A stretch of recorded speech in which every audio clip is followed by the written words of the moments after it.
এই বিষাদ দূর থেকে পুলিশ তার বুকে গুলি বাঁধিয়ে দিল। এইভাবে এটা গুলি চালানো যায় না। তার কি বিচারটা করছেন? কি তাকে কি পুলিশ মেডেল দেবেন, না তাকে শাস্তির আওতা আনবেন? এটা দেশ জানতে চাই। বাইরে থেকে হেলমেট বাহিনী গিয়া পিস্তল হাতে ঝাঁপিয়ে পড়লো নিরীহ ছাত্রদের উপরে। ছাত্র এবং ছাত্রী তুমুল যুদ্ধ শুরু হয়ে গেল। এটা কি যুদ্ধের জায়গা, রণক্ষেত্র? এটা আমরা কাম্য করি নেই যে নিরপরাধ নিরস্ত্র ছাত্রদের উপরে কেন অস্ত্র নিয়ে হামলা করা হলো? কে তার জবাব দেবে?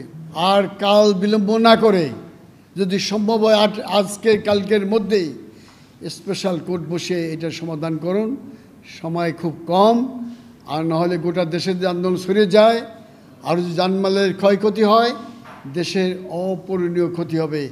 এই সন্তানরা, এই ছাত্ররা যে দলেরই হোক, যার যে মতাদর্শী হোক, আমাদের সন্তান।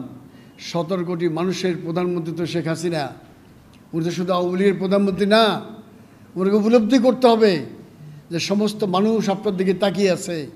কালকে তার সাংবাদিক কনফারেন্সে আমরা সত্যিই বিমোহিত যে ওনার যে মানসিক অবস্থা, যে ছাত্রদের প্রতি দরদ আমরা দেখলাম, কিন্তু তার বহিঃপ্রকাশ কিন্তু বাইরে দেখতেছি না।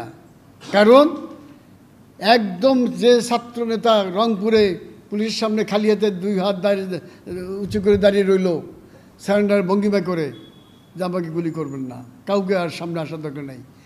এই বিষাদ দূর থেকে পুলিশ তার বুকে গুলি বাঁধিয়ে দিল। এইটা কি নিষ্ঠুরতম জঘন্য হত্যাকাণ্ড। এইভাবে এটা গুলি চালানো যায় না। তার কি বিচারটা করছেন? কি তাকে কি পুলিশ মেডেল দেবেন, না তাকে শাস্তির আওতা আনবেন? এটা দেশ জানতে চাই। এই জন্যই গোটা দেশে আগুন জ্বলছে আজকে। আগুন থামান, নিবনুর দায়িত্ব সরকারের। আমরাও সরকারে ছিলাম, আমরা এইভাবে আন্দোলনকে তুচ্ছ তাচ্ছিল্য করছি। নূর হোসেন মারা গেছে, অনেকে বলছে আরে টোকাই মারা গেছে কি হবে। আমি বলছি না, এই নূর হোসেন এক নূর হোসেন না, এই নূর হোসেন থেকে লক্ষ নূর হোসেনের জন্ম হবে।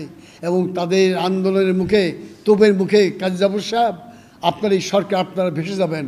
আমি সম্মানের এই সমস্ত ইসের মধ্যে মন্ত্রিপরিষদ মিটিংয়ে এরশাদ সাহেবের সামনে বলছিলাম, আমারও রাজনৈতিক অভিজ্ঞতা আছে।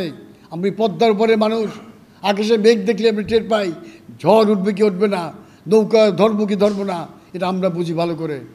দেশবাসীর কাছে আবার আমরা স্পষ্টভাবে জানাতে চাই যে ছাত্রদের এই ন্যায্য দাবি, এই অহিংস আন্দোলনের সঙ্গে আমরা একাত্মতা প্রকাশ করছি।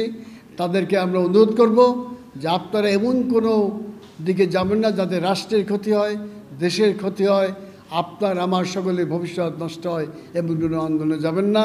এখনও সময় আছে।